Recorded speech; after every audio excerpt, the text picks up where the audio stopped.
Hello students, good morning to all of you. Today we will discuss about next important concepts of macroeconomics.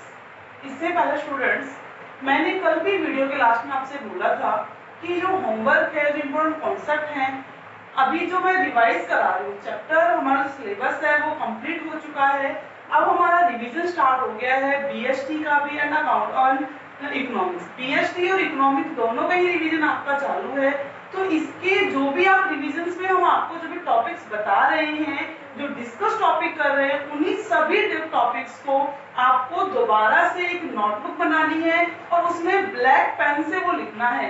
कोई भी students पहले से ही prepare की हुई notebook में से टिक किए हुए क्वेश्चंस ना दे वापस। मैंने कल भी देखा था होमवर्क में स्टूडेंट्स ने चेक किया हुआ ही पेज सेंड किया हुआ था होमवर्क के अंदर। ऐसा आगे से नहीं होना चाहिए। आपको ये दोबारा टॉपिक्स लिखने हैं, उसके बाद ये होमवर्क के अंदर सेंड करना है। ब्लैक पेन आपको यूज करना है।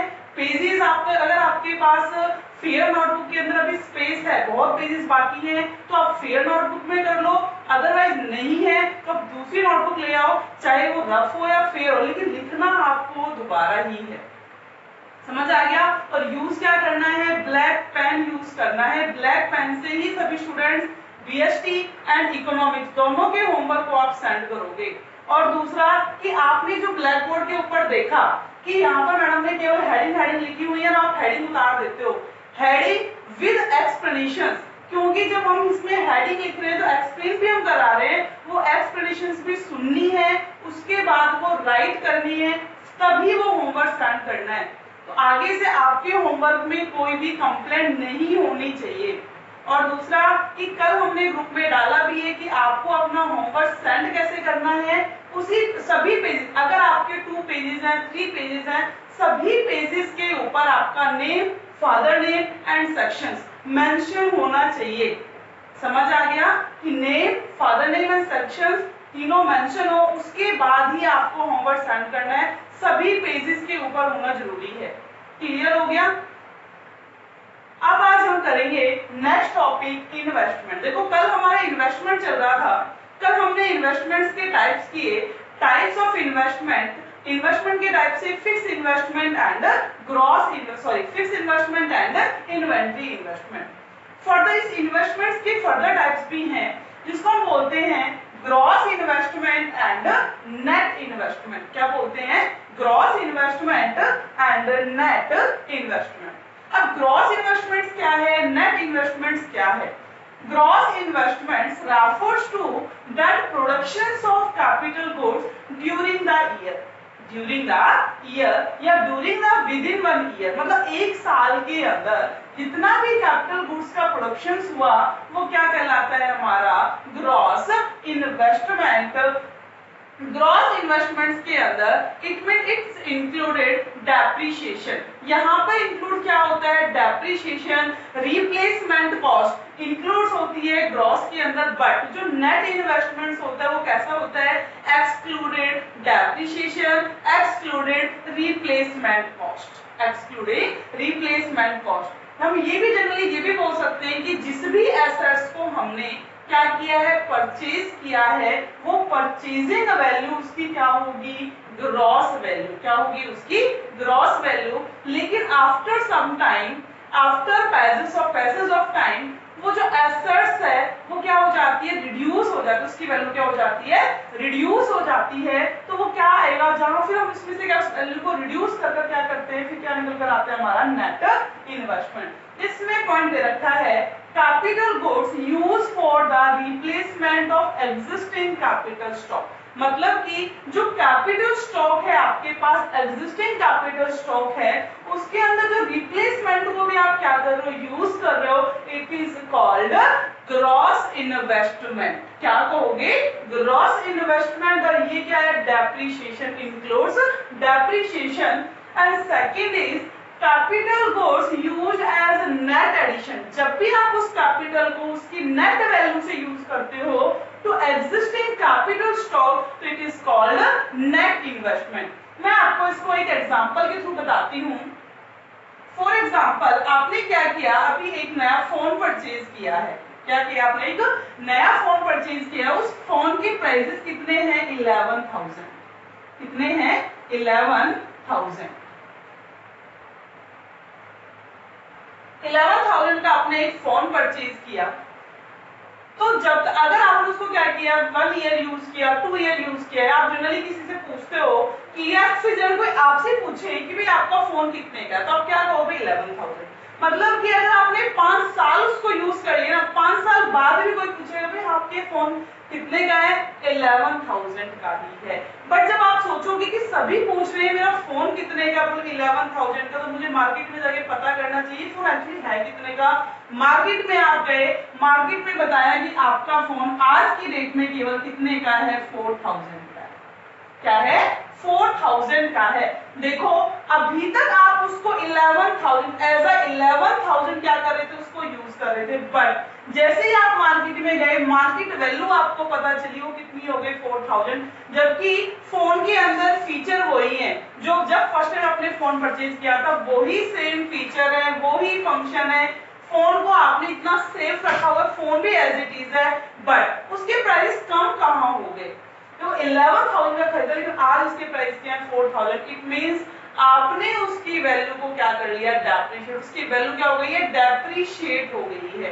क्या होगी उसकी वैल्यू डेप्रिशिएट। 11,000 तो क्या है उसकी ग्रॉस वैल्यू, क्या है ये ग्रॉस वैल्यू, और 4,000 क्या है उसकी नेट वैल्यू। अगर आप उसको क्या करते हो किसी को सेल करते हो तो 4,000 में ही जाएगा। इट मींस आज जो आप उस एसेट्स को, जो फोन है उसको आप यूज कर रहे हो, आज उसकी आप नेट एडिशन वैल्यू यूज कर रहे हो। क्या यूज कर रहे हो नेट एडिशन। अगर आप मार्केट की मानते हो तो ये वैसे क्या है net addition to existing capital. तो एग्जिस्टिंग मतलब वही है, फोन वही है, बट आज उसकी कीमत कितनी है ओनली 4,000। तो ये क्या हो गया नेट। इट मींस ग्रॉस से जैसे ही आपने नेट वैल्यू को पता किया तो ग्रॉस में से क्या माइनस हो गई डेप्रिशिएशन माइनस हो गया। जैसे ही आपने ग्रॉस से उसकी नेट वैल्यू को पता किया तो सीधा क्या माइनस हो गया डेप्रिशिएशन। अगर कहते नहीं मैं मेरा फोन तो 11,000 का ही, मैं मार्केट की नहीं मानता, तो वो आपकी वैल्यू कैसी, आपने क्या दोबारा से वही डेप्रिशिएशन प्लस करके क्या निकाल ली ग्रॉस वैल्यू। तो ये नेशनल इनकम को कैलकुलेट करने का फर्स्ट फॉर्मूला यही से स्टार्ट हो जाता है। जो फर्स्ट स्टेप है तो कैलकुलेट ऑफ नेशनल इनकम, वो फर्स्ट स्टेप्स का फर्स्ट पॉइंट ही ये है कि how to calculate gross and net value. तो gross means purchasing value, net means उसकी net additions value, gross value means it includes depreciation but net value excluded depreciation. Clear हो गया। तो gross to net minus depreciation, net to gross plus depreciation. It is clear. उसके बाद देखो यहां से नया वर्ड आया है डेप्रिशिएशन, जो मैंने बताया था डेप्रिशिएशन क्या है। डेप्रिशिएशन के बारे में सभी अवेयर है कि होता क्या है डेप्रिशिएशन, इसको भी हम आगे डिस्कस करेंगे। तो क्लियर हो गया gross minus net. Gross investment की वैल्यू निकालनी है तो net investment plus depreciation. Net investment की वैल्यू आपको निकालनी है तो is equal to gross investment minus depreciation. ध्यान रखना आप अभी आगे आप नेशनल इनकम में जब क्वेश्चंस करोगे तो इसकी बहुत ज्यादा इंपॉर्टेंस आएगी, जहां पर इसको कंप्लीट वैल्यू के अंदर नहीं देंगे, कंप्लीट वर्ड लिखा नहीं, वहां केवल क्या होगा जी और एन, जी टू एन जाओगे तो minus depreciation, N to G plus depreciation. इसलिए बहुत ज्यादा इंपॉर्टेंट है क्योंकि फर्स्ट स्टेप ही नेशनल इनकम की ये है ग्रॉस टू नेट। क्लियर हो गया। तो ग्रॉस इन्वेस्टमेंट्स होता है, डेप्रिशिएशन इंक्लूड होता है, रिप्लेसमेंट वैल्यूज में इंक्लूड होती है और does not show any new additions value. ये कभी भी ग्रॉस इन्वेस्टमेंट है न्यू एडिशन वैल्यू को शो नहीं करता। और नेट इन्वेस्टमेंट क्या होता है जो नेट एडिशंस वैल्यू को शो करे। एक्सक्लूडेड डेप्रिशिएशन होता है, और एक्सक्लूड क्या होता है डेप्रिशिएशन, और not included any not included any replacement cost. इसके अंदर कोई रिप्लेसमेंट कॉस्ट इंक्लूड नहीं होती। क्लियर हो गया। अब है हमारा next significances of net investment. जो नेट इन्वेस्टमेंट है इसकी सिग्निफिकेंसेस क्या क्या है, इसकी इंपॉर्टेंस क्या है, क्या नेट इन्वेस्टमेंट की क्या इंपॉर्टेंस है, क्या इसका जो यूज है वो कैसे होता है एक ऑर्गेनाइजेशन के अंदर, बिजनेस के अंदर। तो सिग्निफिकेंसेस ऑफ नेट इन्वेस्टमेंट, सबसे पहले है net investment raise the stock of capital. जो हमारा नेट इन्वेस्टमेंट होता है ये क्या करता है, कैपिटल की जो क्या है स्टॉक है उसको रेज कर देता है। मैंने net it means excluded depreciation, depreciation excluded है। जो मशीनरी लगी हुई है फैक्ट्री के अंदर बिजनेस के अंदर वो मशीनरी सारी कैसी है, प्रॉपर वे में, इट मींस रिप्लेसमेंट कॉस्ट लगाई हुई है, कोई मशीन खराब हो गई रिपेयरिंग मेंटेनेंस के उसके ऊपर खर्चे किए हुए हैं, इट मींस सभी मशीनरी कैसे है प्रॉपर कंडीशंस में जिससे क्या कर सके हम प्रोडक्शंस कर सके। तो इससे क्या हुआ, जो कैपिटल स्टॉक है वो रेज होगा, जितना कैपिटल स्टॉक रेज होगा it means raise more output, उतना ही आउटपुट को क्या करेगा raise, and more output means more GDP, जितना आउटपुट बढ़ गया उतनी ही क्या बढ़ जाएगी GDP. It means net investment का बहुत ज्यादा यूज है। कहोगे ग्रॉस का क्यों नहीं है, क्योंकि ग्रॉस इन्वेस्टमेंट्स के अंदर आपने कोई रिप्लेसमेंट कॉस्ट नहीं लगाई, रिपेयर मेंटेनेंस आपने नहीं करवाया, इट मीन जैसे आपने वो मशीनरी ली थी आज उसी कंडीशन में बस से बदतर कंडीशन हो रखी है, तो क्या उसके प्रोडक्शन हो पाएगा। पर यूनिट कॉस्ट है वो भी बहुत ज्यादा आएगी, जब पर यूनिट कॉस्ट ज्यादा आएगी तो प्राइसेस ज्यादा होंगे, प्राइस ज्यादा होंगे तो मार्केट में डिमांड नहीं होगी, और अकॉर्डिंग टू डिमांड क्या नहीं कर सकता प्रोड्यूसर, सप्लाई नहीं कर सकता। क्यों, क्योंकि मशीनरी उस प्रॉपर कंडीशंस में नहीं है कि वो क्या कर सके आगे फर्दर प्रोडक्शंस कर सके। क्लियर हो गया first significances.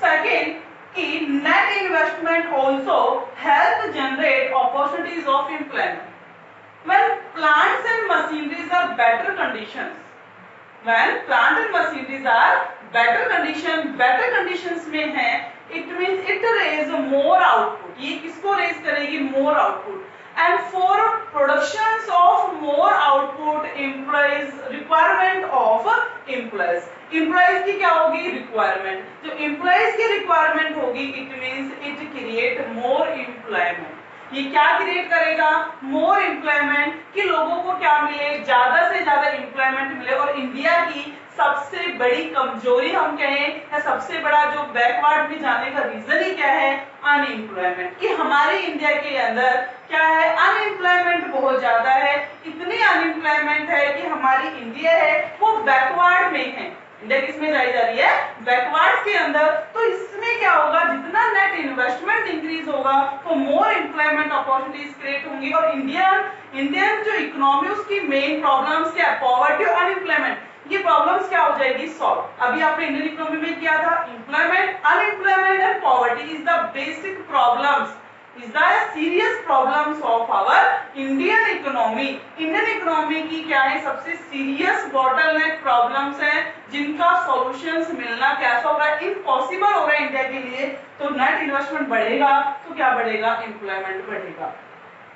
Third is if more employment opportunities, if it create more opportunities of employment leads to net rise in productions activity, क्या इंक्रीज होंगी, प्रोडक्शंस एक्टिविटीज राइज होंगी, GDP growth is accelerated, GDP growth है वो बढ़ेगी, and इससे क्या GDP growth बढ़ेगी तो इंडियन इकोनॉमी क्या होगी, मोर डेवलप, इंडियन इकोनॉमी और भी ज्यादा क्या हो जाएगी, डेवलप हो जाएगी।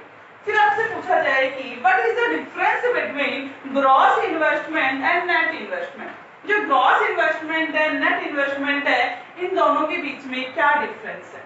तो डिफरेंस में ग्रॉस इन्वेस्टमेंट, तो ग्रॉस इन्वेस्टमेंट का मतलब it includes expenditures by the producers, it includes expenditures by the producers on the purchase of existing assets या फिर existing new assets, जो क्या की थी expenditures by the producers on purchasing new assets, वो खर्चे जो भी प्रोड्यूसर्स ने नई एसेट्स को परचेज करने में लगाए हैं वो ग्रॉस है। बट नेट क्या है, जो आफ्टर डेप्रिसिएशन की वैल्यू वो क्या है, नेट। तो इसके अंदर ये इंक्लूड करता है रिप्लेसमेंट कॉस्ट को, but it does not include any replacement cost, ये किसी रिप्लेसमेंट कॉस्ट को इंक्लूड नहीं करता।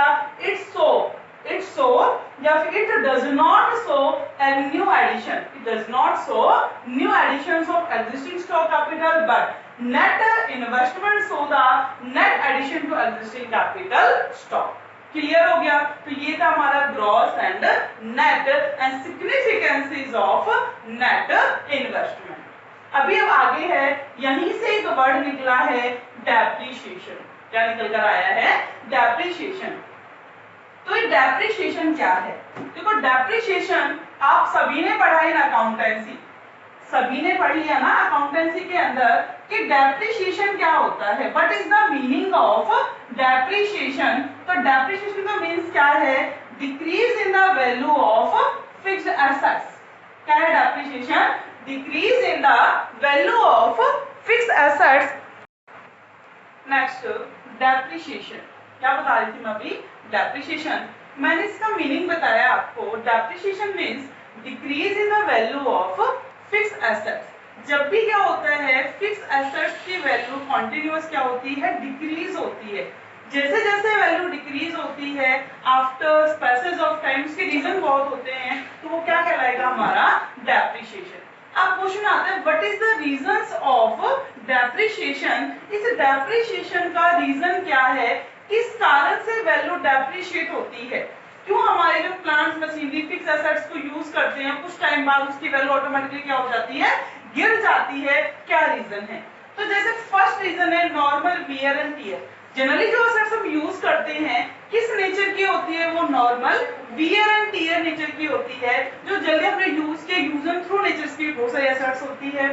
Second, accidental damage. हो सकता है कि जिस दौरान हम क्या कर रहे हैं, प्रोडक्शन कर रहे हैं, मशीनरी में कोई भी क्या आ जाए, कोई भी फॉल्ट आ जाए, एक्सीडेंटल डैमेज हो जाए, टूट जाए, कुछ भी हो सकता है। वो क्या एक्सीडेंटल डैमेज के कारण भी मशीनरी क्या हो जाए? डेप्रिशिएट, जिसे हमें पता नहीं चलता, कोई लूज टूल्स है, कुछ नट बोल्ट्स है, या फिर वो क्या हो जाता है उसके अंदर से रिमूव हो जाता है, जिस कारण से वैल्यू क्या हो जाती है? डेप्रिशिएट। थर्ड, एक होता है एक्सपेक्टेड ऑब्सोलेस्केंस, जिसके बारे में हमें पता होता है, एक्सपेक्ट हमने किया होता है कि ऐसा होगा, तो हमारी जो वैल्यू है फिक्स एसेट्स की वो क्या होगी? डिक्लाइन होगी ही होगी। तो ये कुछ रीजन है, 3 रीजंस हैं जिससे एसेट्स की जो वैल्यू है, फिक्स एसेट्स की वैल्यू क्या हो जाती है? Depreciation, depreciate. And this depreciation is also called consumptions of fixed capital. इस depreciation को क्या कहा जाता है? Consumptions of fixed capital कहा जाता है। क्या कहा जाता है इसको? Consumptions of fixed capital। तो consumptions of fixed capital देखना कि जितने भी आप न्यूमेरिकल क्वेश्चंस करोगे नेशनल इनकम के, वहां पर डेप्रिसिएशन बहुत कम आपको देखने को मिलेगा। वहां जो उसमें वैल्यू गिवन होगी डेप्रिसिएशन की, वो आपको किस वे में मिलेगी? कंजप्शंस ऑफ फिक्स्ड कैपिटल के ही वे में मिलेगी। इसमें consumptions of fixed capital clear हो गया।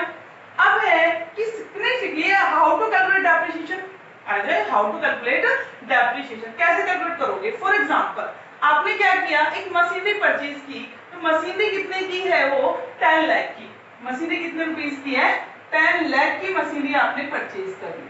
आपने क्या किया, उस मशीनरी को, उसने कहा कि ये मशीनरी 10 लाख रुपए की है, 10 साल तक आप इसको यूज कर सकते हो। इट मींस 10 साल बाद मशीनरी खराब हो जाने वाली है। भाई 10 लाख की आपने कोई मशीनरी खरीदी 10 लाख की, और उसको 10 ईयर ही आप यूज कर सकते हो। इसका मतलब है कि आफ्टर 10 ईयर मशीनरी क्या हो जाएगी? खराब हो जाएगी, आपको दूसरी मशीनरी लानी पड़ेगी। ये होगा। तो आपने देखा कि हर साल मशीनरी कितने की डेप्रिशिएट हो रही है? 1 लाख।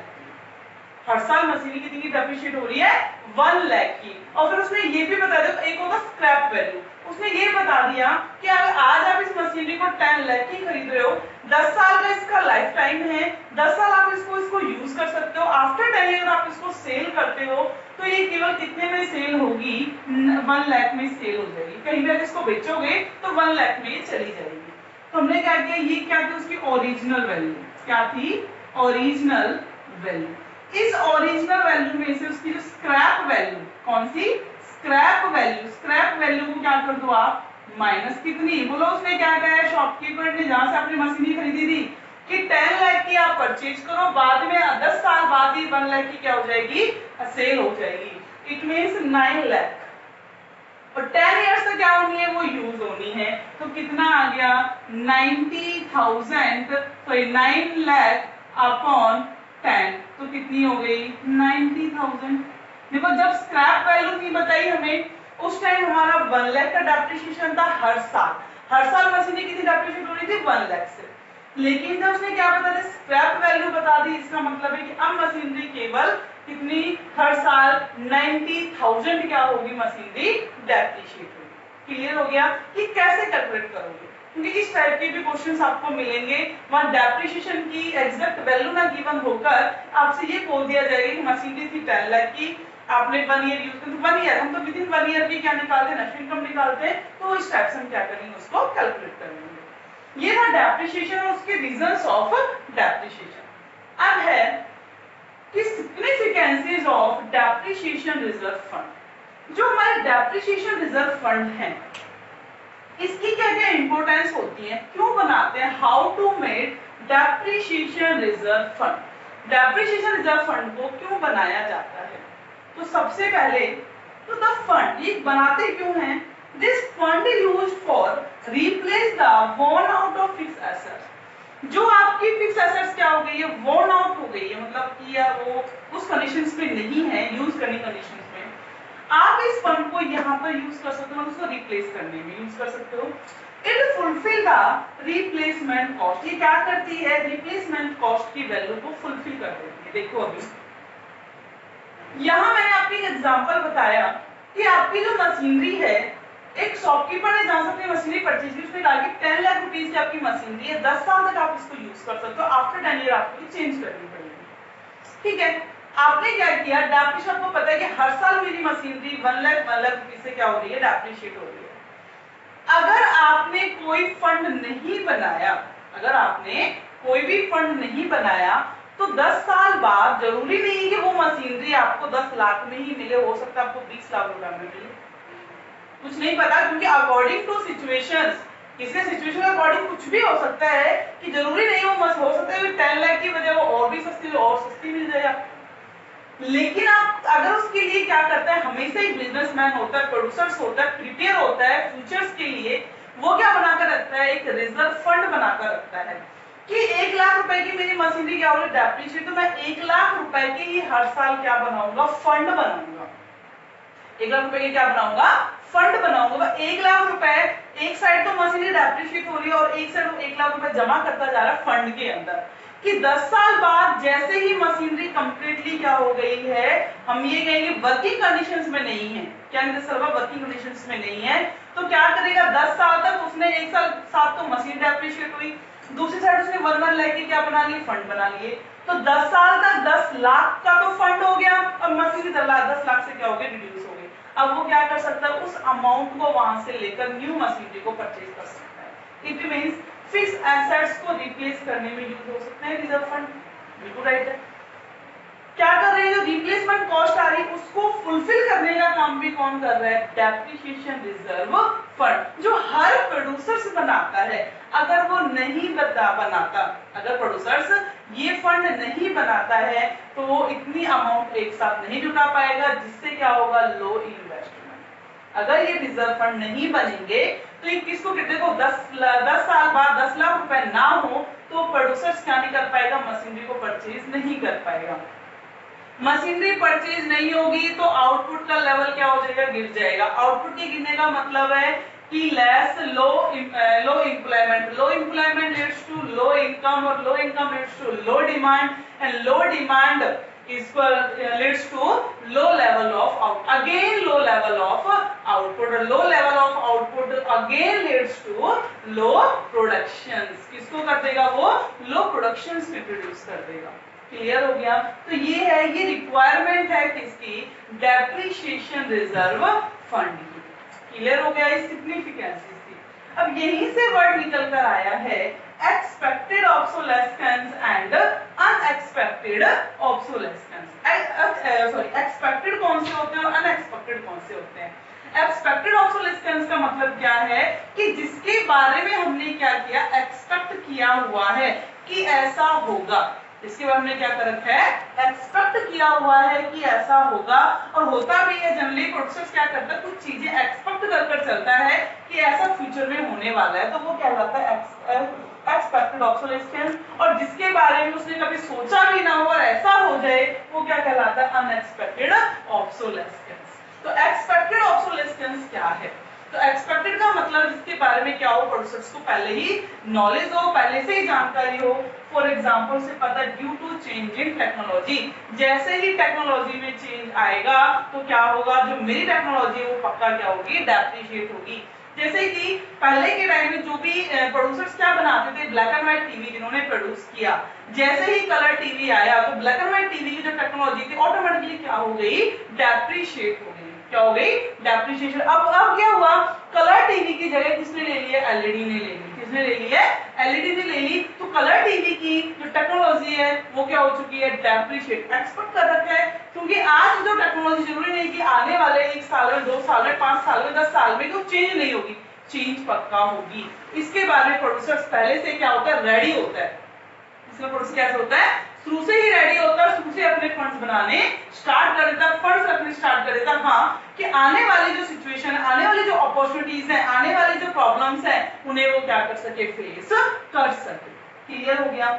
बी है due to change in demand, कि किस कारण से जो डिमांड है उसमें चेंज आने के कारण भी हो सकता है। जैसे कि पहले के जो पर्सन थे रबर शूज की बहुत ज्यादा डिमांड करते थे, तो रबर शूज की डिमांड ज्यादा थी, और जैसे जैसे टाइम क्या हुआ, चेंज हुआ, अभी लेदर शूज की क्या हो गई, डिमांड इंक्रीज हो गई। इसकी हो गई, लेदर शूज की डिमांड हो गई। इससे क्या हो रहा है कि देखो डिमांड में जैसे चेंज आया तो टेक्नोलॉजी सीधा किसी क्या हो जाती है, जो एसेट्स, जो मशीनरीज रबर शूज को प्रोड्यूस करती थी, अब वो क्या हो चुकी, कंप्लीटली डेप्रिशिएट। अब कौन सी मशीनरी आई है, उनकी जगह रिप्लेसमेंट होंगी जो क्या कर सके, लेदर शूज का प्रोडक्शन कर सके। तो ये एक्सपेक्टेड तो वो होता है जिसके बारे में प्रोड्यूसर शुरू से ही क्या करता है, एक्सपेक्ट करके चलता है कि मेरी टेक्नोलॉजी इस कारण से क्या होगी, ऑब्सोलेसेंस होगी या फिर वो क्या होगी, डेप्रिशिएट होगी। एक्सपेक्ट। नेक्स्ट आता है अनएक्सपेक्टेड ऑब्सोलेसेंस।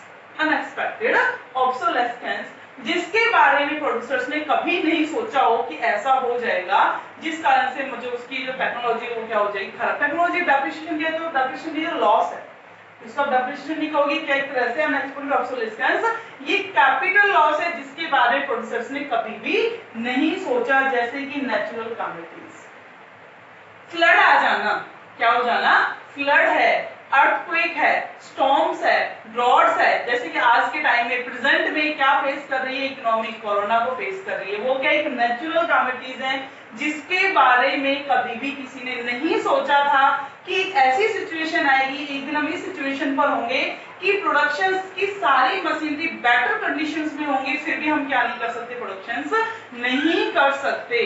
तो आज जो हमें क्या हो रहा है, जो हमारी मशीनरी डेप्रिशिएट नहीं हुई, क्या हुआ है, वो कैपिटल लॉस हो रहा है। क्या हो रहा है, वो कैपिटल लॉस हो रहा है। इस लॉस को कहां से बियर किया जाए, इसके लिए तो कोई फंड भी हमने नहीं बनाए। क्यों, इस चीज के बारे में हम क्या नहीं थे, पहले से प्रिपेयर नहीं थे। प्रोड्यूसर प्रिपेयर नहीं था कि ये सिचुएशन आ जाएगी, मुझे इस सिचुएशन को क्या करना पड़ेगा, फेस करना पड़ेगा, और वो क्या कहलाता है फिर उसका कैपिटल लॉस या फिर unexpected obsolescence. B, fall in the market value of fixed assets due to recession। Recession की कंडीशन मतलब जब मंदी आई हुई है, क्या आई हुई है, मंदी आई हुई है, उस टाइम ऑटोमेटिकली क्या होता है कि एसेट्स की जो वैल्यू है उसकी मार्केट वैल्यू क्या हो जाती है, गिर जाती है।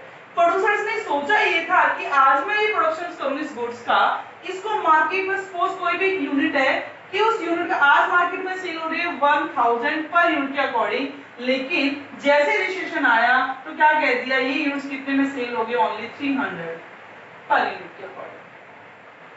तो क्या हुआ, रिसेशन जैसे ही आया, जैसे ही मंदी आई तो क्या हो गया, मार्केट वैल्यू ऑटोमेटिकली गिर गई। लेकिन प्रोड्यूसर्स इस टाइम क्या है कि इस टाइम प्रोड्यूसर खुद ही वरीड है, खुद ही क्या है वो कि सरप्राइज्ड है कि ऐसा कैसे हो गया, मैं तो 1000 रुपीज में एक्सपेक्ट किया इतने में सेल हो रही है, बट 300 में ही सेल हो रही है, क्योंकि रिसेशन मंदी इतनी आई है कि मुझे कम प्राइस के ऊपर भी क्या करना होगा, अपने आउटपुट को मार्केट में सेल करना होगा। तो ये क्या है, अनएक्सपेक्टेड। क्लियर हो गया। तो यहाँ प्रोड्यूसर्स को बहुत ज्यादा क्या होता है, लॉस होता है। इसके लिए कोई रिजर्व फंड नहीं बनाए जाते कि लेकिन क्या होता है कि यहाँ पर इस कैपिटल लॉस को एक producer through the insurance through the insurance क्या कर सकता है, उसको कंप्लीट उस लॉस को बियर कर सकता है। यहाँ क्या किया था, रिजर्व फंड से क्या खुद का ही पैसा यूज किया, किसी वे में या फंड के रूप में यूज कर लिया, बट ये कौन देगा, इंश्योरेंस कंपनी। इसका क्या कराया होता है, प्रोसेस ने पहले ही उसने इंश्योरेंस कराया होता है। जैसे कि फॉर एग्जांपल कंपनी बहुत अच्छी खासी चल रही है, अचानक से क्या हो जाए, शॉर्ट सर्किट हो जाए कंपनी के अंदर, मशीनरी कंपनी सब डिस्ट्रॉय हो जाए, तो इस लॉस से बचने के लिए प्रोड्यूसर हमेशा क्या करके रखता है, कंप्लीट एम्प्लॉइज का, कंप्लीट मशीनरीज का, उस कंपनी का इंश्योरेंस करा के रखता है कि अगर फ्यूचर में ऐसा होता है तो इंश्योरेंस कंपनी उसे क्या करे, क्लेम दे।